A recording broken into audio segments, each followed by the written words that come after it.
Okay, let's go ahead and get started.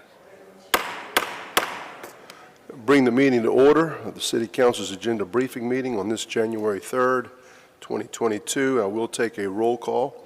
Mayor Pro Tem, are you here? Present. Councilmember Rivenbark, are you here? Yes. Councilmember Anderson, are you here? Present. Councilmember Barnett, are you here? Councilmember Spears, are you here? Here. Councilmember Waddell, are you here? Okay, and the chair is here. Okay. Several presentations tomorrow evening. First order of business consent agenda. C1 is approval of the minutes. C2 is a resolution authorizing the city manager to enter into an agreement with the Wilmington Urban Area MPO, Cape Fear Public Transportation Authority for year 21-22, section 5303 planning grant. C3 is a resolution authorizing the city manager to enter into an, I'm sorry, Charlie? I'm sorry. C3 is a resolution authorizing the city manager to enter into an agreement to purchase 20 police vehicles from... I wanted to talk about that one. Which one, C3? C3. Yes, sir. Dodge Chrysler Jeep Ram of High Point, North Carolina for $591,930. Mr. Rivenbark. Tony, these are total replacement units. Yes, sir. Okay. And if we don't get those now, we'll have to wait about a year. I remember we were talking about that. Okay, but my question is, years ago, before we had the take-home policy, the concern was the longevity or the lifetime, the life expectancy of one of these. How is that, now that we've done this, been doing it a long time, are we getting more mileage out of our vehicles now that we have that program? Let me ask John Fortune to come forward and Okay. answer that question for us.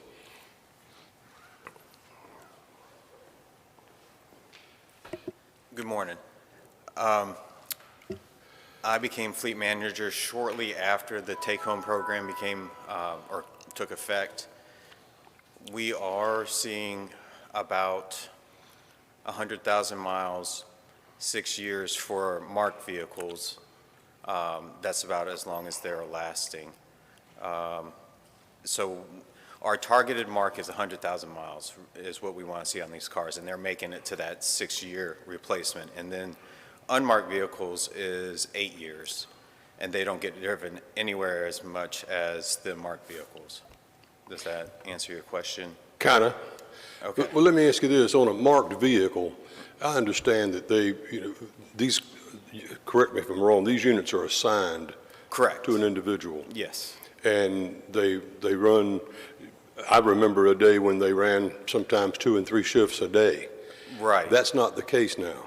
No, that's not the case now. The officer does his patrol and then takes it to his house.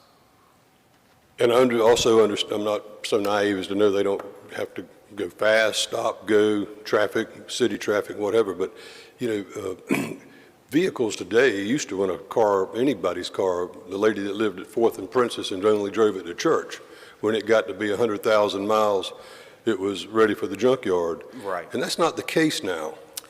Well, so I say 100,000 miles, that's driven. A lot of these cars idle a lot, and so each hour of idle time is equal to 25 miles driven. So really, in real math, it's about 200,000 to 300,000 miles that we're taking these cars out of service.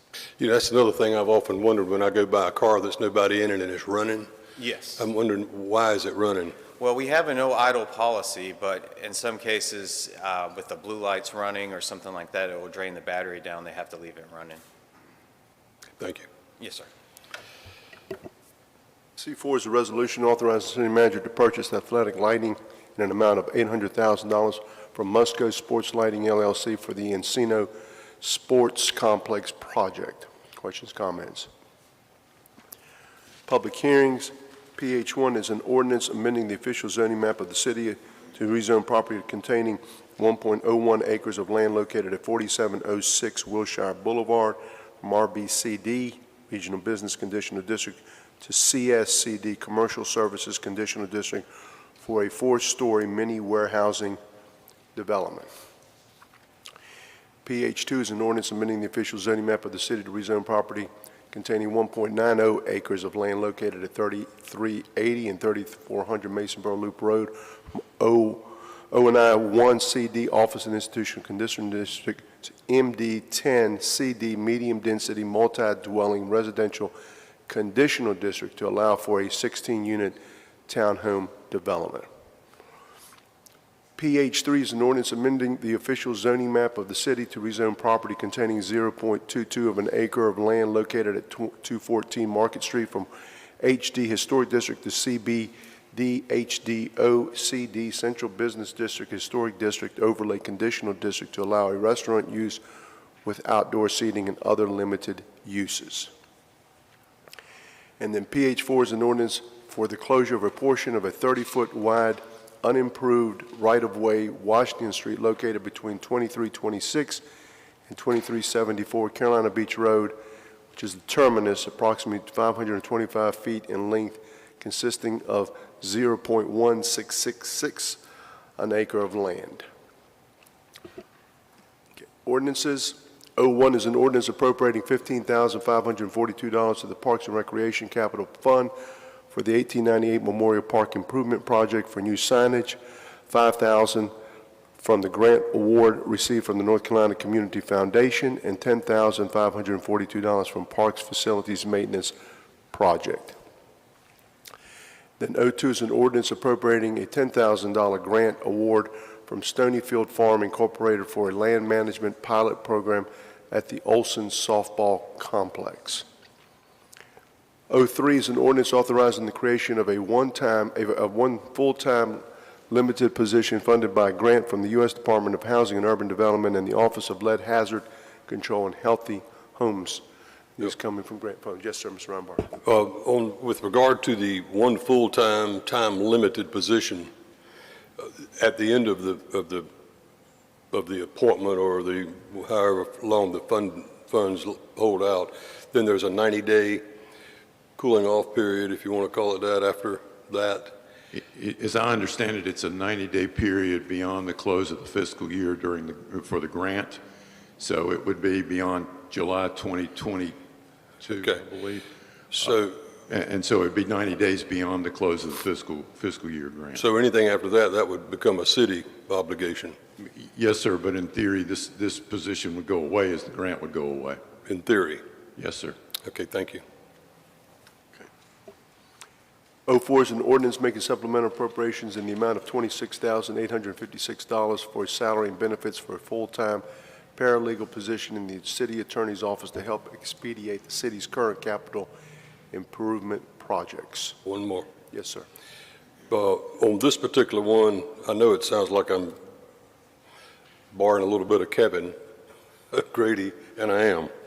On this particular one, the supplemental amount of 26, we can't put this job out there without the supplemental income. We can't put it out for advertisement. This is to pay for the position for one half of the year from January forward. It's not a supplement. It is essentially the salary of the employee for that half year. Okay, so just double that is what the salary will be? Essentially, yes, sir. Okay, thank you. Thank you. And I think I'm going to have another one for That's the all. same thing. Quite Okay. all right. Just want to make sure, because I looked at what we were putting it out there for, and there was a big delta, and I just wanted to be clear on that. Thank you. Yes, sir. Then 05 is an ordinance authorizing the addition of a risk manager position and making supplemental appropriations to the general fund in the amount of $37,977. I do have a question on that. What is the comparison between if we just stayed under contract with the county versus the expenses that we're going to have with a full-time risk manager and what comes with that operating the program? And I see Jennifer. And gliding up. I'll let Jennifer talk specifically to the. I appreciate you doing that, Tony. But it's going to be the difference between $90,000 and $190,000. Okay, I just want to, because I know that the salary is not all that's included. There's got to be some other operating, some other expenses that go with that. Yes, sir. When we bring this position in-house, just like with all of our other employees, there'll be the training that we do annually. We'll also upfront costs, a computer and furniture and that. But the ongoing cost will be the training, just like any of our other employees. We did just receive an update from the county, and if we do want to continue with them, their price did go up to $191,000 a year with a 5-year contract and 3% increase each year for that. Okay. So we're looking at bringing the position in, advertising around 80. So with our full cost in, will be about 110,000 per year. Okay, so this is not going to be in the next budget cycle. We're going to be putting 1 and 2 more and 3 more people on. This is a one-horse show. We are looking that it will take one person because a lot of working with our legal department, our finance department, and our HR department, we do a lot of the work that we help with the county now. And so looking at evaluating what we use the county for and what we need someone to come in and do, we feel at this time that it will just be the one position that will be able to handle it. Okay. So we are hoping we can find somebody for that salary given the So current market. the opening bill, it'll be around 110,000 versus 190, and then in the second year, that 110 should scale back for lack of training and equipment and... Well, we'll have ongoing training, so it'll be about 110 each year, and then any pay increases that we do across the board and any additional Who else does training. the county perform that service for? As far as I know they used to do more entities, but I'm not sure if they still do. So it may just be the city and the county. Okay, thank you, ma'am. Mayor? Yes, sir. Can I go back to 03 for a second and just ask the question? Have we started looking for that person for that position? We have not. So we are in a current contract with the county through June 30. And when I brought this item to council last June, that was when we found out from the county what that price increase was going to be. We told council at that time that we needed some time to evaluate what kind of position we would need in-house. And so we're looking at bringing the person in. We'll advertise if this gets approved tomorrow night. And then probably, hopefully by March, we'll be able to bring someone in and work with the county from March until June when our contract ends. And then they'll be able to take over from there. No, there was somebody doing that already, right? With the, We are still under a contract with the county, so they are still providing those services for us through June 30. okay. All right, thank you. 06 is ordinance authorizing the addition of a deputy city manager position to the general fund for the fiscal year beginning July 1, 2021. And then we have R1 is a resolution authorizing an adjustment to the sale price of the city-owned real property located at 1650 South Front Street, better known as Optimus Park, to the North Carolina Ports. Yes, sir. I don't know if Mr. Renner is here. Has there been any further movement on the condition of the property that's owned by Mr. Koch?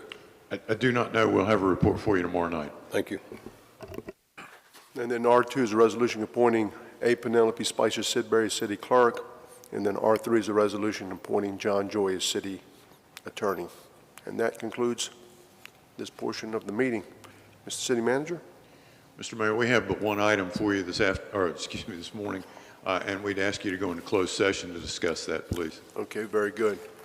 So I'm going to need to have let me go ahead and make the motion. Is there a motion to enter into a closed session pursuant to the provisions of General Statute 143-318-11A and 5 in order for the City Council to, 1, instruct city staff regarding the city's negotiating position concerning the possible acquisition of real property? Have a motion? We have a motion by Councilmember Barnett, second by Mayor Pro Tem Haynes. Discussion. All in favor of that motion? I will have to take a voice vote. Mayor Pro Tem, how do you vote? Okay. How do you vote, Councilmember Reinhart? How do you vote, Councilmember Anderson? Councilmember Barnett, how do you vote? Aye. Councilmember Spears, how do you vote? Aye. And Councilmember Waddell, how do you vote? And then the chair is aye. So that passes unanimously. The closed session will be held in council chambers in consideration of the pandemic. I must now ask all members of the public and non-essential city staff to exit council chambers. At the end of the closed session, council will reopen its public session and invite anyone that wishes to return to council chambers before any further business is conducted, and the meeting is adjourned.